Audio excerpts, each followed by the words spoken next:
Assalamualaikum warahmatullahi wabarakatuh. Salam Mitra Berdaya. Kembali lagi dengan saya Noval Fauzan, konten kreator dari Mitra Jutaan Berdaya.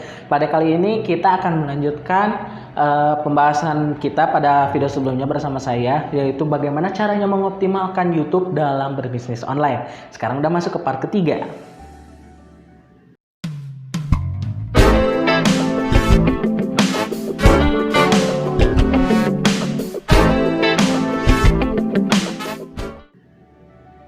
Oke, di part ketiga ini kita akan membahas 5 poin terakhir, 5 poin finishing. Oke, sudah saya jelaskan YouTube itu seperti apa. YouTube sudah terkenal. YouTube itu tempat kita memposting video, tempat kita berkarya gitu ya, berkreasi gitu ya.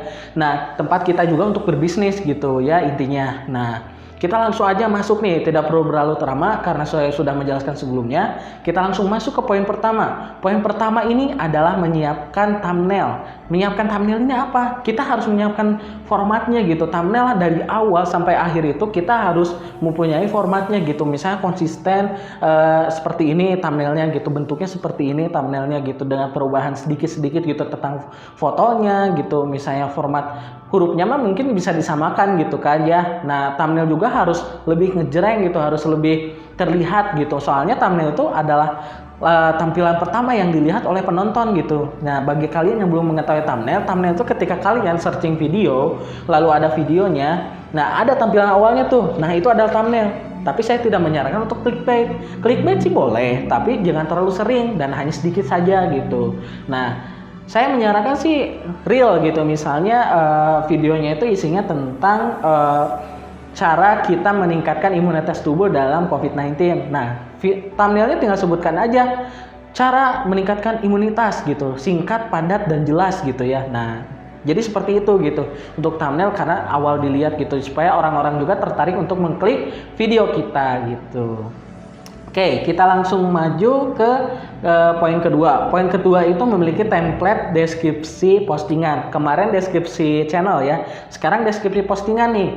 Deskripsi postingan ini adalah saat kalian memposting video tersebut agar lebih mudah gitu. Nah, formatnya kayak gimana? Format pertama itu yang sering diubah. Kalian nggak usah isi aja. Paragraf pertama itu tentang rangkuman atau ya isi dari video tersebut gitu ya, sepatah dua kata gitu ya, cuma satu paragraf lah gitu ya. Nah, yang keduanya kalau melihat yang saya ada di deskripsi di bawah ya, ada pembicaranya siapa, lalu ada sosial medianya, sosial media dari si pembicara gitu. Dia itu sebagai apa juga ada di situ gitu. Nah, di bawahnya lagi kalian sebutkan playlist yang ada di channel kalian gitu.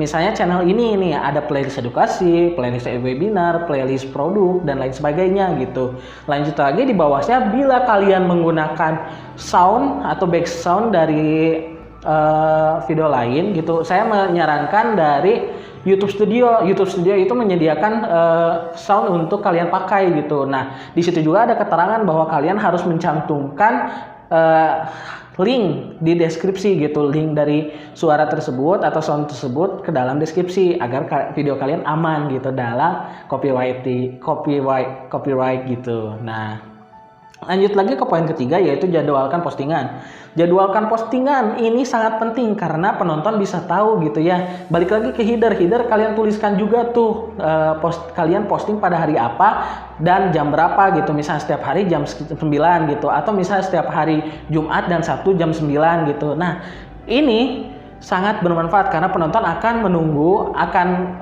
datang tepat waktu dan siap untuk menonton video kita saat kita mau posting. Apalagi yang sudah subscribe dan sudah membunyikan lonceng gitu kan ya. Jadi kalian jangan lupa, oke?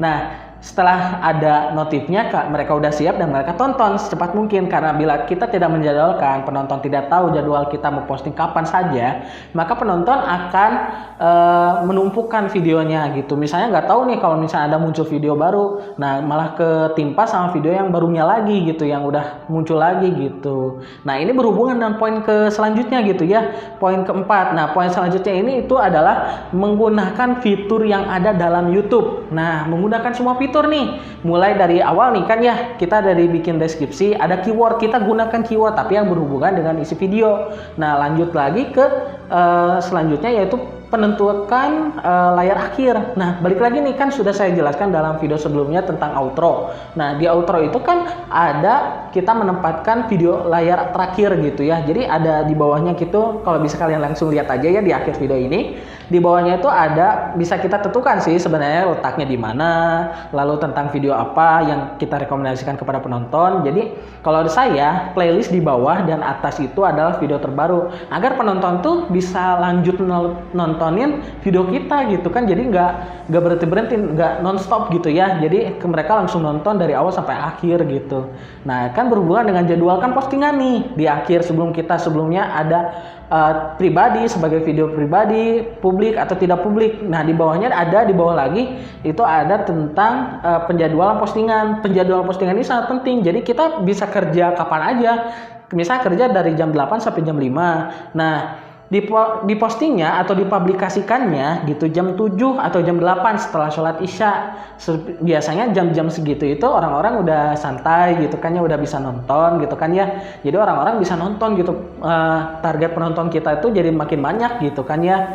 Jadi makin banyak gitu yang bakal menonton video kita. Nah, nggak usah lama-lama, lanjut lagi ke poin terakhir nih, poin paling penting, yaitu konsisten dalam perubahan. Kalian harus konsisten dalam merubah ciri khas kalian. Bukan hanya merubah, kalian jangan merubah keseluruhannya, tapi mengupgrade ciri khas kalian. Misalnya awal video, misalnya setiap bulan aja setiap bulan, misalnya bulan awal format seperti ini, bulan selanjutnya upgrade ke segini. Yang misalnya apalagi gitu, misalnya yang awal openingnya kayak gini, lalu dilanjut dengan sambutan dan lain sebagainya. Di bulan depan formatnya beda gitu, misalnya dengan ucapan hai atau udah memiliki ucapan kepada penonton gitu, apa kalian sebutkan gitu. Bila yang bulan selanjutnya perubahannya tidak menarik penonton lebih banyak, kita kembali dulu berubah lagi ke format yang sebelumnya. Habis itu baru berubah lagi ke format yang beda lagi gitu, kita upgrade lagi, kita rubah lagi gitu. Nah, kesimpulannya YouTube ini sangat penting. Kita harus melakukan segala hal, jangan setengah-setengah, kita harus maksimal. Jadi kita harus memaksimalkan nih, mengoptimalkan YouTube dalam berbisnis online tentunya ya. Nah, dari Mitra Jutawan Berdaya, kami menyediakan hal tersebut. Kami menyediakan edukasi tersebut dalam video ini. Nah, kalian tonton aja video ini dari awal. Misalnya belum kalian tonton dari awal part, kalian bisa tonton. Kalian bisa membuat channel kalian. Apabila kalian ingin membuat tentang produk kami, kalian ingin bergabung dengan kami, deskripsinya ada di bawah. Nah, jadi tunggu apa lagi? Mari bergabung dengan Mitra Jutawan Berdaya. Saya Nopal Fauzan izin pamit. Wassalamualaikum warahmatullahi wabarakatuh.